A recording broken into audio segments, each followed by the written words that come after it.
Monotype. Welcome to Creative Characters from Monotype, the show where we meet the people working at the intersection of type and everyday life. I'm your host, Carl, and I'm here with my colleagues, Phil and Charles. And today, we are going to be talking about the 2025 Type Trends Report. So as we sit here today, the report is about 10 days from coming out, but by the time the episode is published, it will be out, which means we're sort of time traveling. How are you guys feeling about this year's edition of Type Trends? It's a bit different than in years past.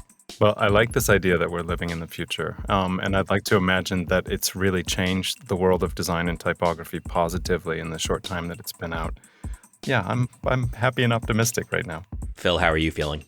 Yeah, I'm optimistic and aspirational. I guess, I have to admit, I'm a little nervous, maybe a little anxious about, what people are going to do with this report, how it's going to be received. The 2025 Trends Report is called Revision, which is the name we chose partly because our approach this year is pretty different from what we've done in the past. Yeah. So in past reports, our team really worked to define and share kind of examples of typographic trends from all around the world that captured their attention. I think one that really stood out for me last year was a trend called Whatever. And it really looked at kind of 90s inspired type and type culture of the 90s. Our previous strategy was really to look for typographic forms that were in search of ideas. So in the example that Phil just talked about, the Whatever trend, the form was bold type, it was drop shadows, digital gradients. It was kind of the idea of 90s nostalgia. Yeah, and in this report, we're digging into ideas in search of a form. So we're looking at big cultural themes like conflict and peace and climate change, and examining how messages around these themes are being communicated visually. Yeah, and it's a monumental lift inside of Monotype to pivot in this way. So we're challenging ourselves first, and then we're challenging our fellow creatives to think deeply about how best to communicate these important messages in their work. We're also thinking about our responsibility as designers and our collective responsibility as designers to create positive change in the world through the work that we do. Yeah, and I think that's one of the key changes in this year's report, where in the past we've sort of looked to the past, looked retrospectively at work that's been done and kind of highlighted examples. And in this case, you're really asking people to look ahead and ask not what has been done, but what can we do? So what is your hope for people who read this? What do you hope they take away from this year's Trends Report? The outcome that I'd be most happy with is that designers feel, once again, their own agency, their own ability to create change, and they really act on it. That we see work that is incredibly varied as opposed to things that sort of fit neatly into buckets. This report is all about action and taking action as a creative. It's a call to creatives in our community, but it's also been a bit of a call to us, a call for us to act and make change within the world of typography. So to get that discussion started today, we have a special guest. Her name is Lisa Gralnek. She is the managing director of IF Designs and a design leader who we really admire. And I had the pleasure of sort of facilitating/moderating a conversation between the three of you about the challenges outlined in the report and some of the ways that typography and design can respond to them. So let's get into it.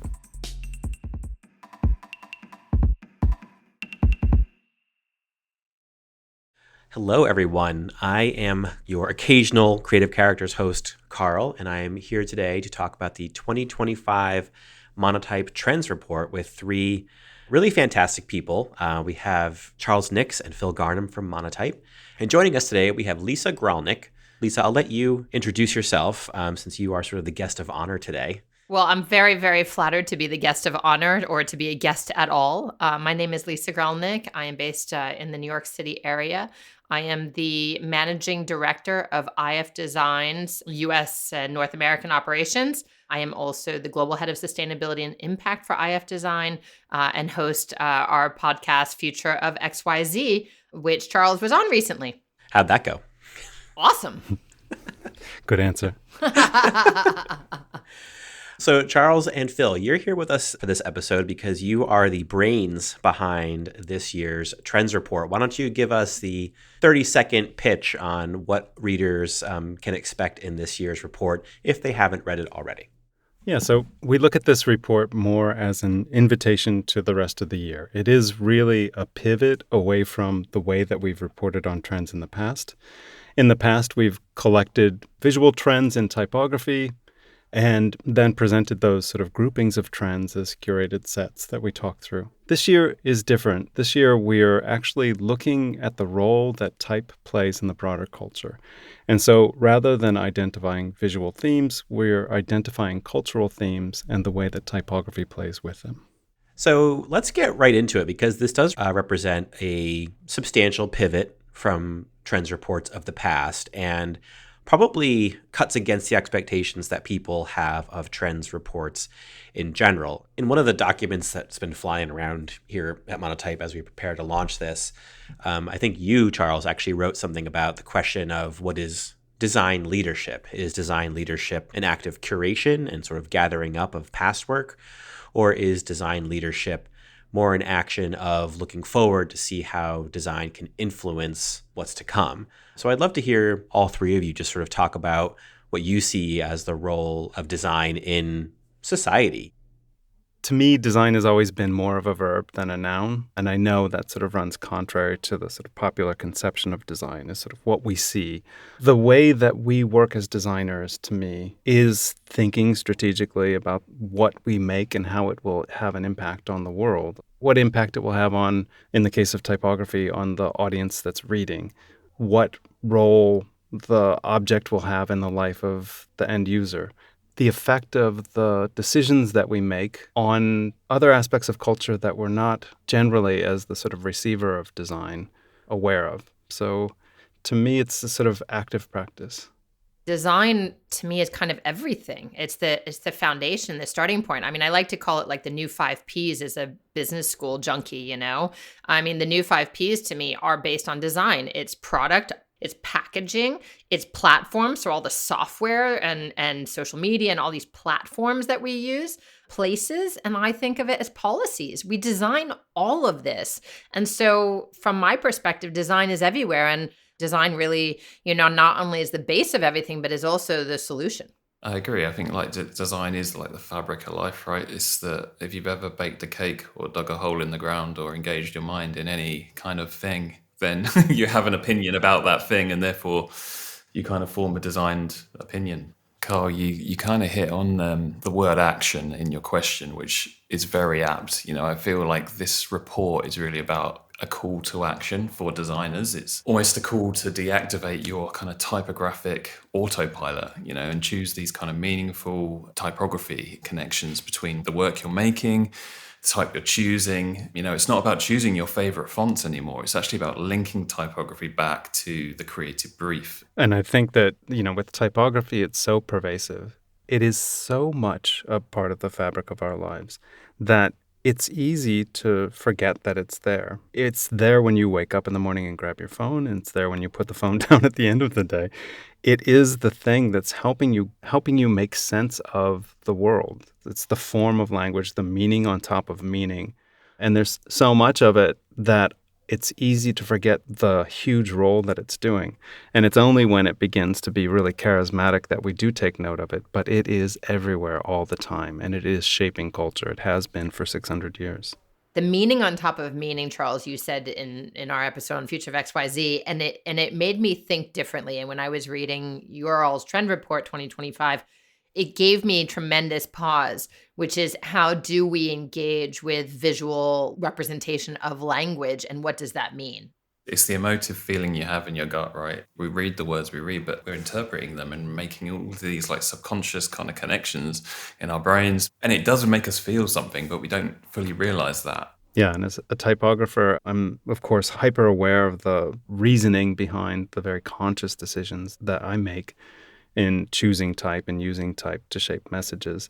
I count on there being this sort of blissful, typographically unaware state for the majority of the world because they are the audience for the decisions that we make. But it is increasingly, in this 21st century, more difficult to find people who aren't aware of typography on some level. Everyone has a font choice at this point. But it's exactly as you say. People aren't aware. I mean, back when digital wasn't the primary medium, what a typeface was so much more impactful, and you were aware. If you picked up a magazine or a newspaper or you looked at an ad, you were aware of the fact that they were different and they were sending a different message, not only by what was written, but how it was written visually. And today, with digital being our primary source, I think there's been both a diversification, but also a homogenization of that visual format. And we just consume so much. We don't see the differences as often, I don't think. Yeah, and that's one of the things in the first section of the report, in the sound and vision section. I tried to get a point across by showing just a smattering of interactions with typography, sound, and visuals from social media. It's easy to sort of overlook the fact that this is going on all the time. These streams of image, of motion graphic, of typography, and of sound, they're playing in front of us constantly. But the typography all has this sort of autopilot look to it. Like there's a very limited palette. And we're looking for that to change. We're looking for people to demand more out of the typography that they include in audiovisual. You know, one could argue that as this personal branding of the influencer economy online has expanded, not everyone is a designer, not everyone actually has something that's worth saying, but we're going after quick likes and clicks. And I think that brands have really, in some ways, kind of lost their identities, except for the ones that are doing it right, but they're playing with it. It's not in an ivory tower anymore. It's kind of almost like available for everyone to own, when of course that's not what brand identity was historically kind of for. And I wonder what the qualities of that democratization and personalization are. Yeah, speed and variability were never the sort of bailiwicks of branding. Right. Brand design especially is like, it's not this rich, visually dynamic kind of future that we all as creatives, like going to art school, kind of envisions for ourselves. It can be quite boring. So I feel like that's almost like was the impetus for this report, is that, you know, we wanted to create this cultural, almost like typographic cultural aspirational moment, because without aspiration, there is no inspiration. You know, we need to have a vision and someone needs to step up and provide the vision. It had to be us in a way, like it felt like we had to do this.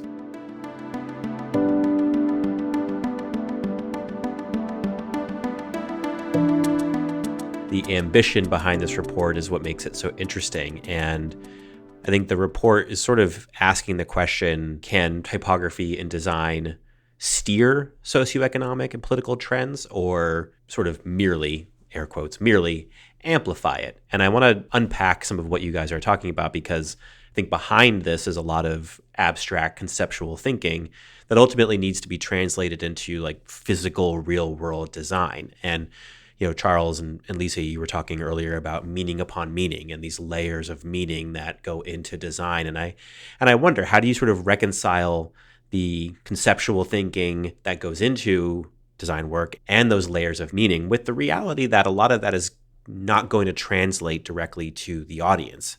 You know, you're going to end up with a sans serif font. You know, what is that? And how do you ensure that the meaning behind it reaches your intended audience? Yeah, I mean, communication is fraught. It always has been. The ability of any of us to sort of get a message from one mind to another in perfect form has never been a possibility. We, as visual communicators, hone our craft of sort of creating visual communication that sort of is intentional, that looks to put forth ideas and allow them to be received. But there's no guarantee. I mean, we do see this, you know, this conversation about the return on investment for type, or the return on investment for design, or the return on investment for branding. It sort of puts too much onus on the actual piece of communication and sort of allows the intentionality to ride in the back seat. I think you touched on an interesting point there, though, that this idea that design is almost determined by a sense of fear or profit and loss. But I think there's so much power in brands, genuine, authentic power to make change that, I don't know, I feel like it's a missed opportunity. And it feels like now's the time to be using that power for good, and to highlight all of these themes and things that are really are conditioning the look and feel of the world. I couldn't agree more. I mean, I've always considered myself a futurist before the word was kind of out there. And I've been talking about brand authenticity since I wrote my college thesis almost 30 years ago. And it wasn't brand at the time, it was just authenticity. And as a brand builder, that's what I eventually became, which is based on values. And I think the role of brands and the growth of brand influence in a late stage capitalistic world is more powerful than ever. And at the same time, completely diminished. What is the role of a brand in 2025 and looking forward to change people's minds, to tell a narrative, to be responsible corporate citizens, even if government and governance doesn't force their hand? What is the role of designers, within each of these corporate entities? And how do they get away from the fear of profit and loss when a lot of times companies do not have design leaders in the C-suite or in senior leadership roles? The investors, the private equity, the venture capitalists, the money guys, nor the management consultants either are designers, even though it drives incredible returns on investment when you look at the stock market and long-term performance. I think there's a real question of how we get brands on board and taking kind of the leaps that they need to take. Yeah, and I think what you're getting at and what we are getting at, the reason that we pivoted this year is because brands don't last forever. Cities rise and fall. Nations are born and dissolve, and life will eventually end. How do you spend it, and what do you want to do in that period? What can you do? Are you going to sit on the power that you have, or are you going to exercise it? And I think collectively, whether we serve a sort of a larger financial goal or not, the way that we spend our time, and again, the intention that we bring to what it is that we do, is the message itself. So you can work inside of a large brand and be bound by all of the sort of strictures and structures of that brand in terms of, monetary goals and outcomes. But what you do individually matters. It matters to you, and it will matter to the culture at large if the intention is there to sort of create positive change. Freedom, Law, and Order in this report is about the structure that's created by typography, the sort of laws laid down, the typefaces that are used to sort of record them and broadcast them, and then that notion that those laws are restricting freedom, and we can reclaim that freedom through protest, we can reclaim it through participating in government. There are lots of ways that we can express our need to expand the freedom to create within the system. That, to me, is a lot of what this report is about. It's us saying to ourselves that we have this power and we must use it. And it's us saying to designers, please, take it. It's there. It's yours. You practiced it. You perfected it. Use it. You guys wrote this report, obviously, looking at it myself from the lens of why you've written it and why you changed the format of it from last year's to look at the larger cultural forces that are shaping our time and work. You're looking at through the typographic because, as you rightfully said, typography adds that meaning on top of meaning for us and is that visual representation. IF Design, we will release our fourth annual, the 2025 Trend Report at the end of April, which is a very academic body of work, about 300 pages to your guys' 80 or so. Not nearly as visually compelling, that we write with a research firm in Frankfurt, Germany, but it's the same kind of idea, right? It's looking at the larger cultural forces at work and what is the impact at a macro level on us. And some of the themes that I see in your work, here in this trend report are really fascinating because they reflect what we also have come to, which, is not surprising, of course, but it's also and what do we do with that? And you guys say this explicitly. We say this explicitly. We're looking to the present and perhaps a little bit the past as artifacts and lessons, right? But the future is coming at us fast and furiously. And we have to believe, of course, that visual culture is leading us towards wherever we're going. And so these trend reports, they're not yellow as the color. And I love the way you guys approach this year as an idea in search of form versus, forms in search of ideas, which I think is really where we're all heading. I think you and Charles both alluded to this idea that brands don't always have teams, they don't always have internal designers, But what we are almost like wanting to happen as an outcome of this report is really to like connect with people in whatever position they are in these brands and sort of read this and go, actually, you know what? Let's just consider what we are actually doing and how we're doing it. And I kind of see typography as this kind of soft power design asset. And in the same way that, you know, photography and other imagery, illustration, sound, of course, is like all these things come together, these soft kind of tools come together to make form an image. And maybe if we just can help influence the shape or the expression of any of these assets via the consideration of, you know, how does typography influence the environment? Or how can our typography be deployed better across a lot of our brands or subsidiaries? You know, how can we put it on green servers and all of that kind of thing, you know? Yes. There's kind of three levels in our world. There's like the government and the governance and policies. Then there's the corporate, and then there's each of us individually. And, you know, what you have laid out in this trend report is very much applicable at all three levels, whether you're talking about a transition to greener technologies and lightening the carbon footprint of, you know, for instance, typographies, which is, you know, I'm giving a talk at South by Southwest about, you know, circularity for digital design, because our digital footprints of our emails and our text messages, much less now AI, blockchain, and all these things, these emerging technologies that we're using all the time, is going to destroy us even faster than we know what to do with. We need to think about the energy consumption at the same time that we're really excited about the technological advances. But coming down to the base level, you're also seeing, and you guys have both of these things in your report, which I really appreciate, which is in the section on conflict and peace. It really made me think about like the role of typography in protest. There's a lot of protests in the world. Yes, okay, it's on social media, but people are out there still as if it were the 60s holding signs. And that's always been the way it is, and it still remains. And those protest signs, I feel like, are very powerful visual representations of where we are in the world right now. And I adore it. Beyond the brand, beyond, you know, kind of that's the individual kind of speaking to government, and the role of typography as a bridge between the two. I mean, Phil hates this word, but it's charismatic. That is typography when it starts shouting.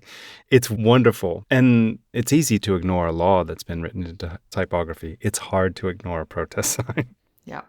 I feel like, yeah, those times of instability are almost like the times when typography is noticed more than ever. Like, I'm sure every nation has their iconic poster or their iconic sort of piece of propaganda design that's lived on through generations, and it's just imbued in culture and you know it. Maybe it's just the directness of the messaging that we see in those kinds of posters, but also it feels like the struggle of that time needs to be remembered, and people involved in that also need to be remembered. So typography almost becomes like a visual image of that time.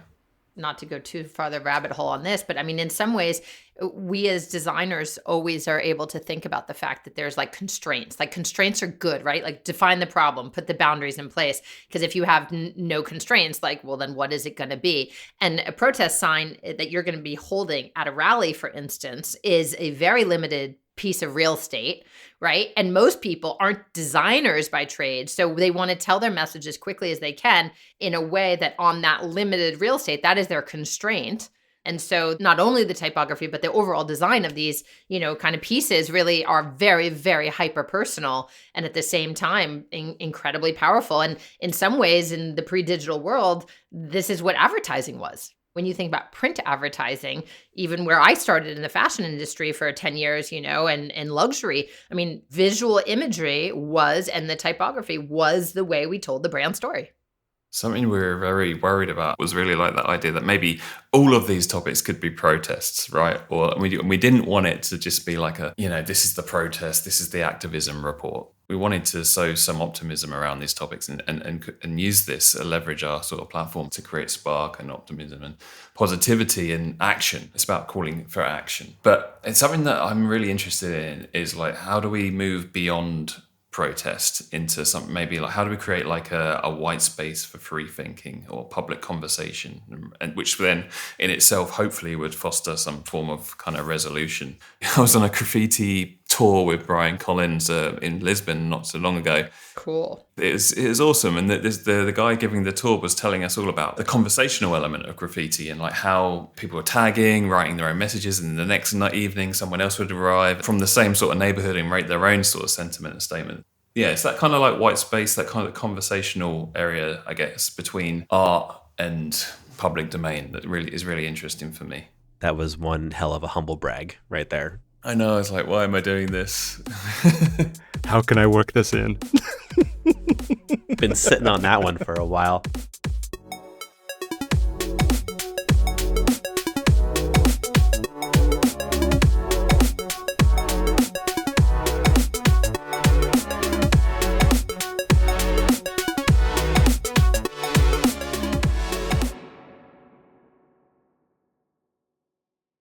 I do think it would be good to talk a bit about the themes that are in the report. And just as a reader of the report, two things jumped out at me: that there was a real blending of global and personal. And I think, Lisa, you sort of touched on that.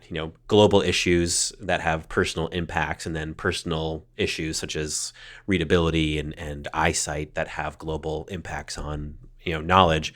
But then also that there were some trends mentioned here that have a long relationship with design, protest being one of them, and then some that are more modern challenges. And I was wondering if maybe through those two lenses we could talk about the trends themselves, or is there anything that we can learn from those protest issues that have longer design relationships that could help us inform the more modern day challenges we're facing?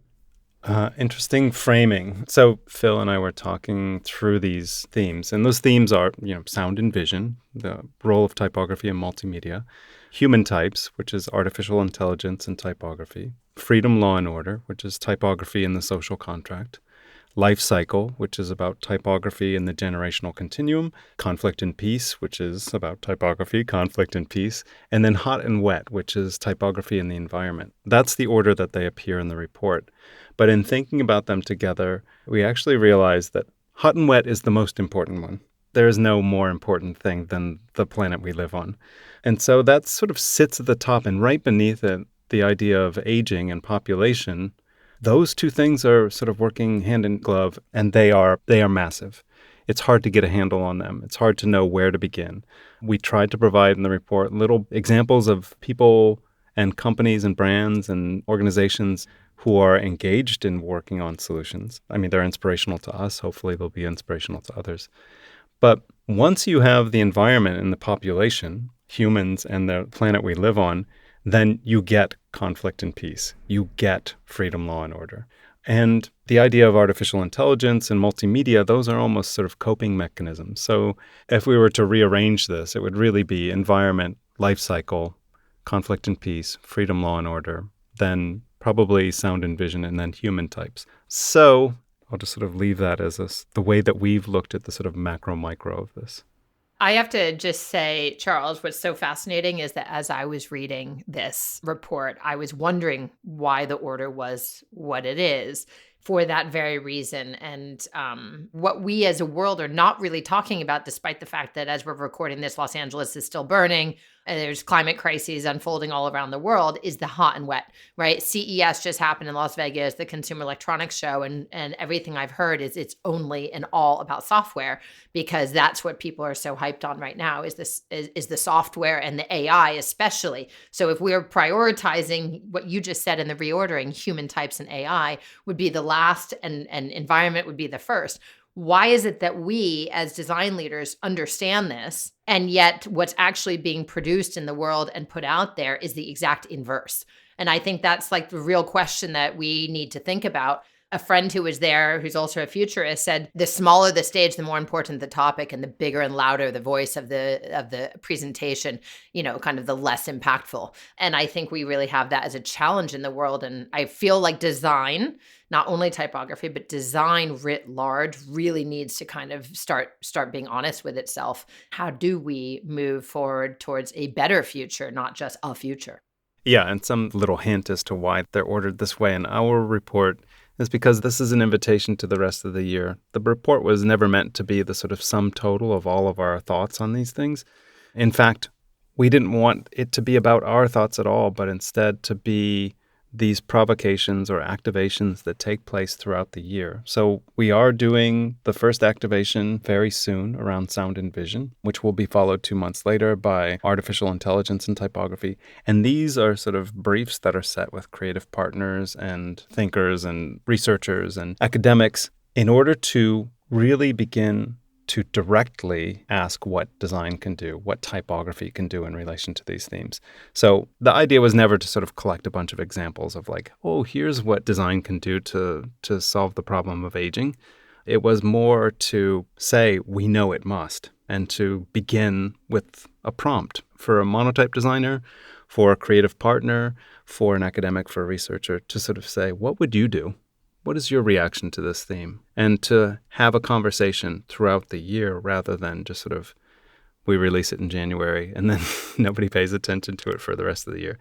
We purposely want people to be engaged with these topics throughout the rest of the year.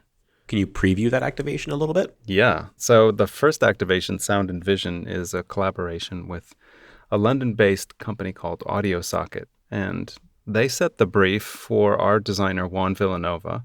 And together they collaborated on essentially a tool for synesthesia. I have such difficulty saying that word. Essentially, it's looking at what is a sort of condition in synesthesia. Again, I will struggle with this word for the rest of my life. But, you know, that is the ability to sort of hear color or to see sound. And it's sort of a design superpower, if you think of it not as a condition. And in Sound and Vision, Juan and Audio Socket are looking to create an AI-assisted machine that creates pairings between music and typography. So what does a typeface sound like? What does a song look like in typography? You know, it promises to be a really sort of engaging app that I think a lot of people will come back to over and over again, just because it's this sort of endless put in some information and pull from the cloud of universal music and typographic possibilities. Sounds awesome. And that will be debuted at South by Southwest. So, Lisa, when we cross paths there. I expect to be there. So fun. Yes, it'll be great. We'll be at the Broken Spoke.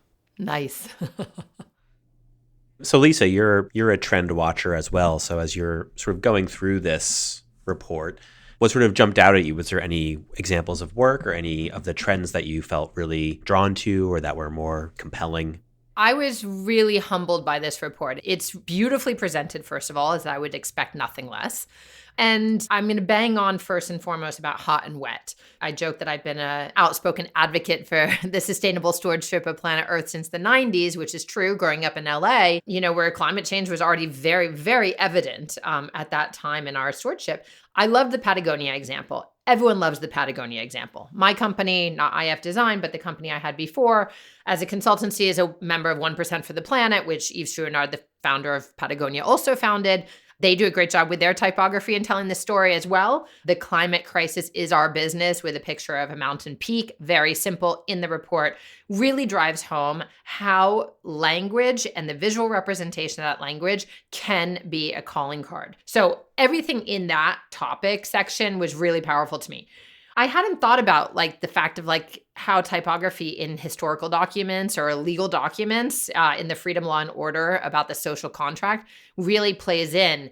Nor had I thought about, you know, in life cycle about kind of growing literacy rates coming out of the mass production of the printing press, even as our generations who are on their digital devices no longer know how to read cursive or know how to write, you know, letters.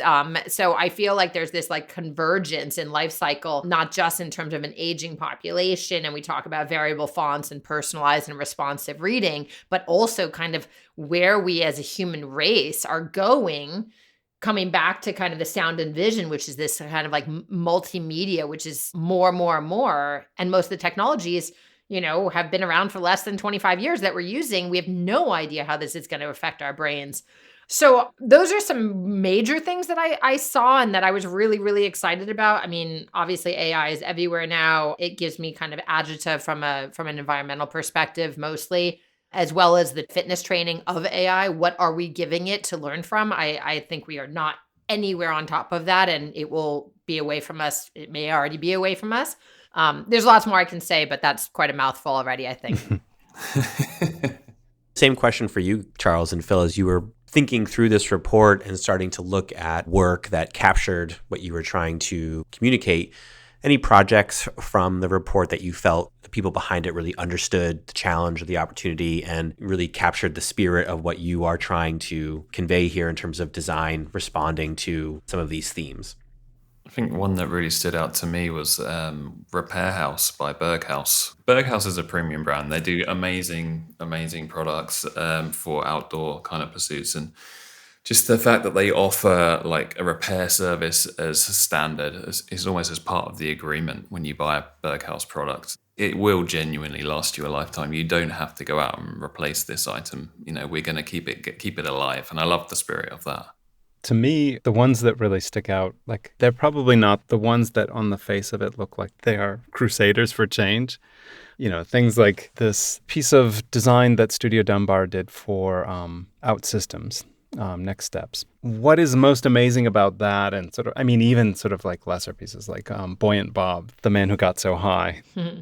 That sort of like sound and vision combination brings an essential sauce to the sort of like overarching theme of this thing, which is there is joy in change. There is extreme satisfaction and gratification that can come from pushing change. It doesn't have to be preachy. It can be beautiful. It can be beguiling. In fact, that's probably typography's greatest superpower in relation to these sort of monumental subjects, is that the form and the process of getting to that form can be an absolute joy. It can be a wonderful thing. There's this piece in Hot and Wet called Cheese and Seas Scuba Tours. It is so sort of funny and fun in the midst of this very serious section of the report. And what they're doing is a forecast report on potential impact of climate change on pizza, which is taking something that could be overwhelming and then giving it a handle that we can all understand. And that's from Studio Yukiko. So the ones that look especially happy are the ones that I'm drawn to because they lighten the mood, but they also sort of point to the fact that it's not all drudgery. In fact, the majority of it, even when it appears to be drudgery, is full of something that satisfies the soul. I love that optimistic view. And it's true because creation, which is what design is, and that's how you guys frame this in the start, is like you're kind of moving from looking at history only to challenging what we're creating for the future, which is largely what, the work I do does as well. And I love the idea that there's optimism and also power in the creation process, because for the course of human history, that is how positive change and progress has happened. I think like many of the examples we show in the AI kind of human type section as well are very much experiments. They're kind of failures in a way, which is kind of interesting to me more than something that's overly polished or successful, like those Instagram samples from, I'm going to have to say people's names now, Aesthetic Imperfections, Jamie Clark's Gen Type, but Ali Paul has been doing some stuff too. And also Marta Surdam, a good friend of mine. And like even the project she made was like literally like this. I'm just going to ask AI to make typography, and it doesn't matter if it looks bad. It's just the sentiment behind the thing, and it doesn't look bad, but it's not the most legible kind of work you're ever going to see. But she still went ahead. She promoted that project, and I love that. The happy accident is the interesting creative part for me on where we're going in the future.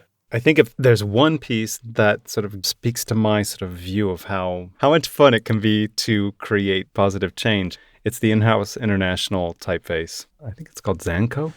It is the most vibrant piece of typography, and it's shouting for action on climate change.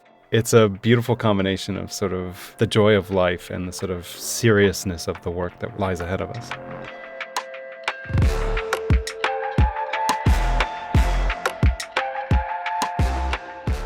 What does a brand do with this report? How would you advise a brand that wants to get involved in a topic or a theme similar to what's listed in here, but understandably has concerns about the risks? I love this question. I think it calls on us to pause, take time, and think about how we actually want to take action, how we want to shape the future of things. It is almost the most hilarious question one could ask. Like, why do you do what you do? What do you believe in? Is it only money? If that's it, then don't use this report at all. But ask yourself what you believe in. The easiest brand to do a design for is the brand that knows itself. It's the culture that exists. It's the people who believe in what they're doing. The hardest one is somebody who's trying to figure out what it is that they mean. So it's a simple question. What do you believe in? How can you make a change? it comes back to the theme of authenticity, right? I mean, and to your point, Charles, a brand that really knows itself is the easiest in order to be able to kind of like elevate, escalate, activate, right? And the point is, of course, in an industry that, as you guys have written, is tirelessly pursuing uniqueness, authenticity matters. And like the role of typography as a differentiator and as a kind of quiet storyteller, you have to be intentional in what it is that we want to do. What I would envision a brand doing, not only with this report, but our IF's trend report as well, is like the themes of now are what are creating our tomorrows, whether that's visually or otherwise. We need to be able to digest what's happening. And this is beautifully presented on the typographic front. And think about like, where are we in order to be going forward, and then being intentional and finding our own unique voice, sure. But I think, we have to really challenge ourselves to envision what we want. And again, to find the joy and the happiness in the creation process. Well, and the reason I ask is because there is an uneasy relationship, right, between the message that you might want to get out or the cause that you care about and your ability to reach an audience. And so there needs to be some synergy between design and brand. And like Charles, to your point, like not every brand is fully self-actualized in the sense that they have a sense of who they are or what they believe in. So what would you say to designers or people working in the creative industry who see opportunities to bring something to a broader audience through a brand, but need to do a little bit of work convincing or negotiating, persuading people at a brand who at the end of the day do have financial obligations to meet? I'm hyper aware of the sort of age-old adage about being able to afford morals. At the same time, twice this past week, I met with very young designers, one who's entering art school and one who's just graduated, to talk about their portfolios. And there's a truth about portfolios for designers, whether they be multinational agencies or individuals looking for work locally. And that is, what you put in your portfolio is the kind of work that you're going to attract. And the counterpoint to that is, the kind of work that you want to do is the kind of work that you should do. You should be very purposeful about the kind of stuff that you take on, who you work for. And again, a job is a job, and we all have bills to pay. But life is finite, and the way that you spend your time has meaning, and it will end up, if you spend it correctly, having meaning way beyond you. So within a brand, choose the way that you want to spend your time. Find out what you believe in, pursue it. For the individual who's trying to make a decision about what typeface to use based on a trends report, what we're saying is, think not about the typeface that you're using, think about the time that you're spending. I think at the end of one of the pieces of writing, like Phil and I say, don't watch this space, fill this space. Oh, I love that. The idea is not like, we're not going to come back to you with answers in 2 months. We'll come back to you with more prompts, but we're not coming back with answers. What we want is to be overwhelmed by the impetus for change, to sort of see typography take its power seriously. Thank you, all three of you, for your conversation today. Thank you, Lisa, for joining us. Thank you especially for joining us on a day where you're about to leave for vacation. Hopefully we're sending you off to France with lots to think about, but not too much. I have to say, this was genius.